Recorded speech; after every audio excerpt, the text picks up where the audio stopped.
everyone, here is the hip flow that you all requested. So roll out your mats and enjoy.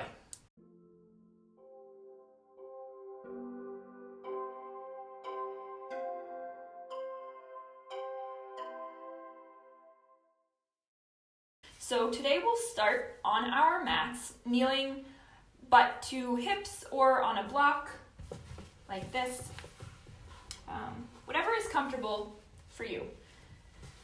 I'm going to start without the block, and feel free to remove it whenever you feel like it's more in the way than helping.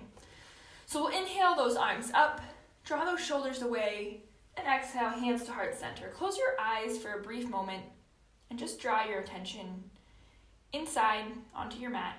Be here for the next 15 or 20 minutes so, working on your hips. We'll inhale up, exhale that left arm over, inhale and exhale. We want to find length with our inhale as we rise and depth as we exhale. We'll take a few more of those, warming up the spine, some side stretches. Exhale over, inhale up, and exhale over. This time as we inhale up, we'll come to our knees, and exhale, drop that hand, extending the leg this time. So full side body stretch. Maybe press that hip forward, finding a nice hip stretch. Exhale, inhale. Exhale over the other side, extending the other leg, finding a nice hip stretch, pressing that hip forward, and inhale back up. One more on each side, drop that hand.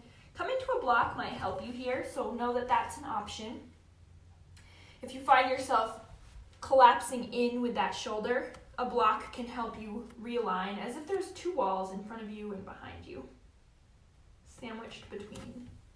Inhale up, and exhale over. Extend that leg. Nice hip stretch.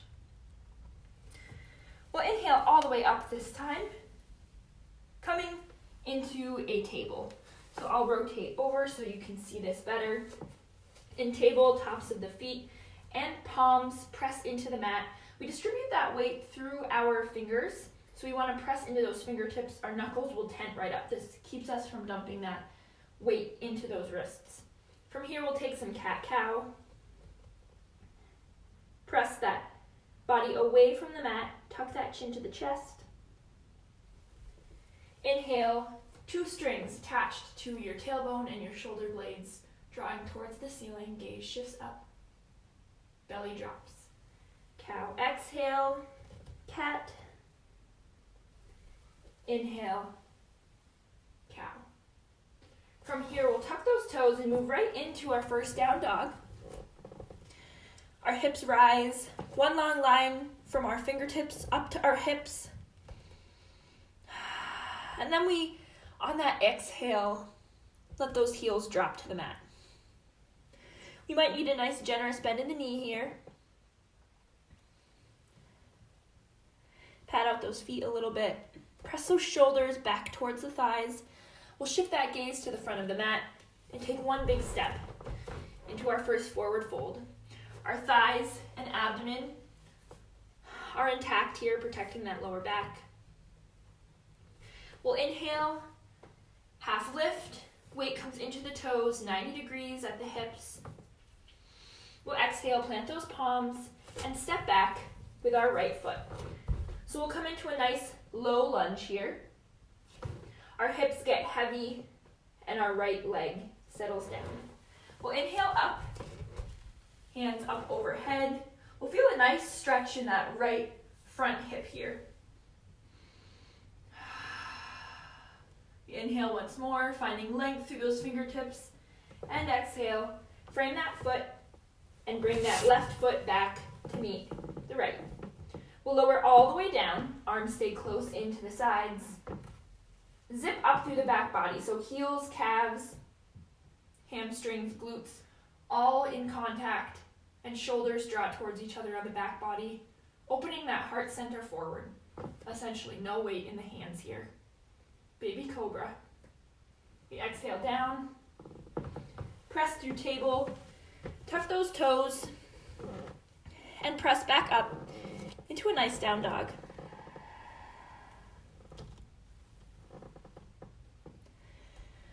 We'll shift that gaze to the front of the mat. Again, nice big step forward. Inhale, half lift. Exhale, forward fold. This time, step that left foot back into that nice low lunge. In our low lunge here, we want 90 degrees at our ankle and our knee. We'll lower that left knee. Inhale up. And exhale. Frame that foot. Press back. Lower that body all the way down. Zip up through the back body. Rotate those shoulders over and back towards each other. Opening that heart center forward. And exhale back down. Press through table. And rise. Exhale into our down dog. From here, I'm going to recenter myself on my mat here a little bit.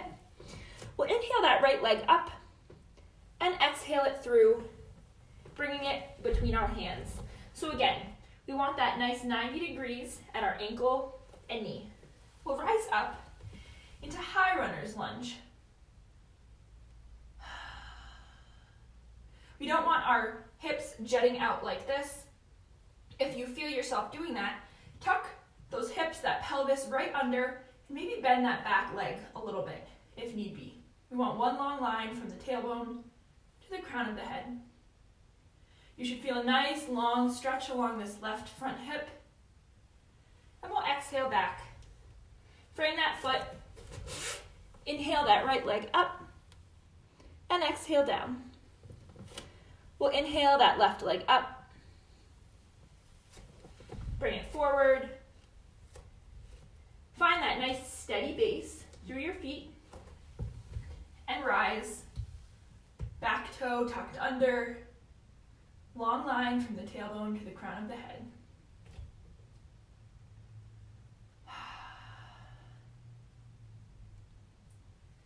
Exhale back down. Frame that foot. Rise up and exhale to meet the right. We'll bring our legs, our knees, mat width distance, and press back into a nice wide legs child's pose. This does some nice work working into those hips.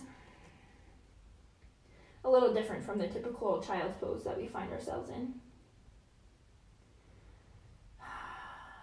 From here, we'll rise to a table, flat back, crown of the head, all the way to tailbone, one long line. We'll inhale that left leg up, engaging, taking a few pulses with that glute. We'll bend that leg up, rise that right hand up and around and find that foot. Maybe we just work to find that foot, or if we can find that foot, press equally from the palm to the foot and the foot to the palm, pressing away. This also is a nice stretch for that left hip. Work to keep that heart center open, gaze forward, and release. Long line, all the way down to the mat. Curl those toes, press into those feet. Take a nice exhale, release, and inhale back up, table. We'll rise that right leg this time. Take a few pulses. Bend up. Inhale that left arm up and over. Find that right foot and press. Foot to palm, palm to foot. The more you press, the better your balance will be. So if you feel yourself going off kilter or losing your balance, press a little bit more and you should be able to salvage your balance.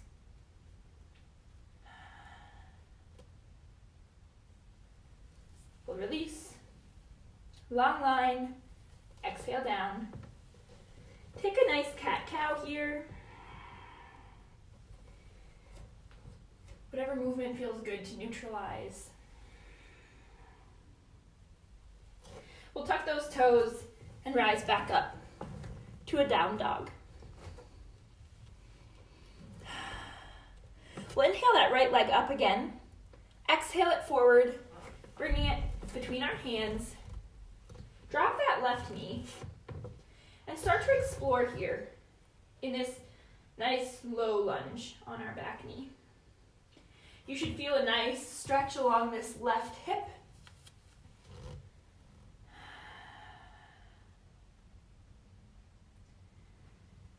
They say 3 to 5 breaths, and then a couple more, because usually when we want to leave the posture is when we need it the most.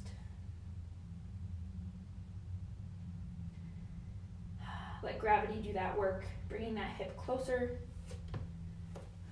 We may take blocks here if that helps us open that heart center forward a little bit. We can rise to that knee. Whatever helps us work into that hip the most here.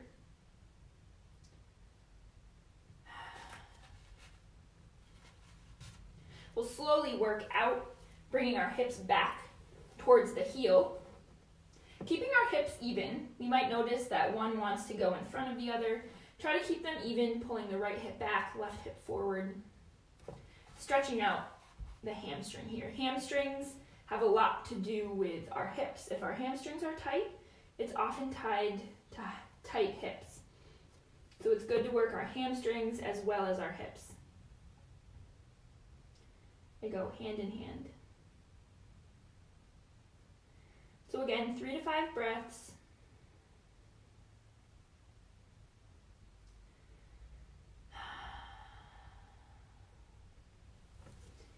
Inhale slowly, coming forward. We'll bend that back knee at a 90 degree. Straighten our right leg and come into that side stretch we came into at the beginning. Nice hip stretch, opening that right side body. Bring that hip down to the heel and stretch over our right leg. So essentially our shoulders are even in direction with our foot. Nice hamstring stretch. Rise back up. And wind back around, framing that foot. Curl that toe and rise that right leg back up and back down to a down dog. We'll inhale that right leg or that left leg up this time and tuck. Engage that ab. Settle into that nice lunge. Heavy hips, lower down. Inhale. Arms up, blocks, or just explore here on our right side. So nice ride, right side hip stretch.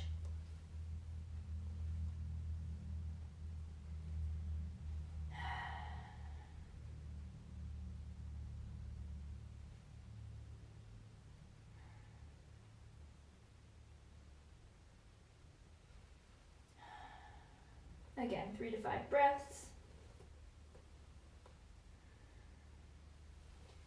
Slowly move those hips back, stretching out that hamstring.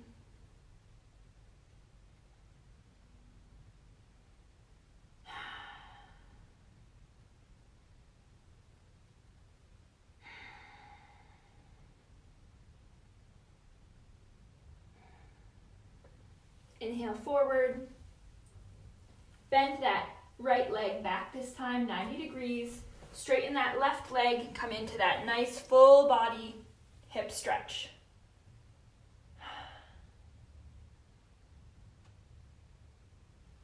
We'll lower that hip down, stretch over that left leg for that nice hamstring stretch.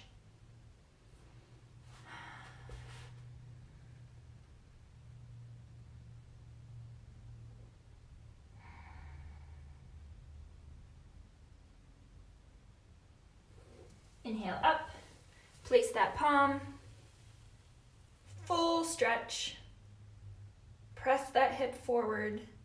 2 walls in front of us and behind us, keeping our shoulders in line. And wind back around, reframing that foot. Inhale up. And exhale down. Walk out that dog. And let's take one big step to the front of the mat.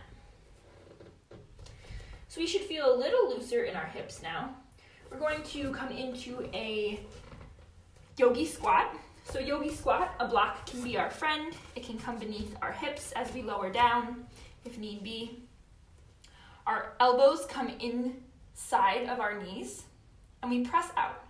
However, what's important here is if the block helps, by all means, we can take that variation, but we want to make sure that our spine doesn't curve in like this. We want to keep our heart open and shining forward and one long line from the tailbone to the crown of the head. So if this is happening, often that means we have to come out a little bit, and to do so, a block can really help with that. So this is great work for the hips, the lower limbs in general.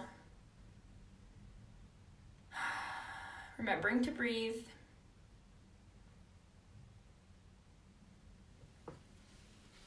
We'll remove that block if it's there and slowly guide our hips down to the mat. Bring our feet together and just gently press down, opening those hips.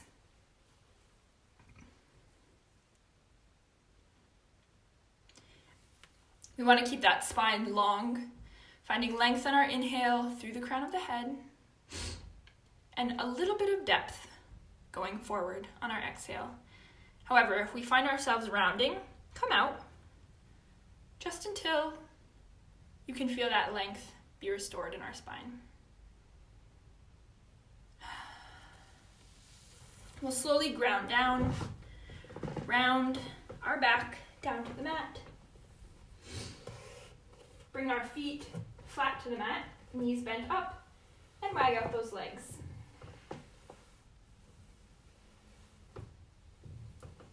Releasing the hip work that we've done.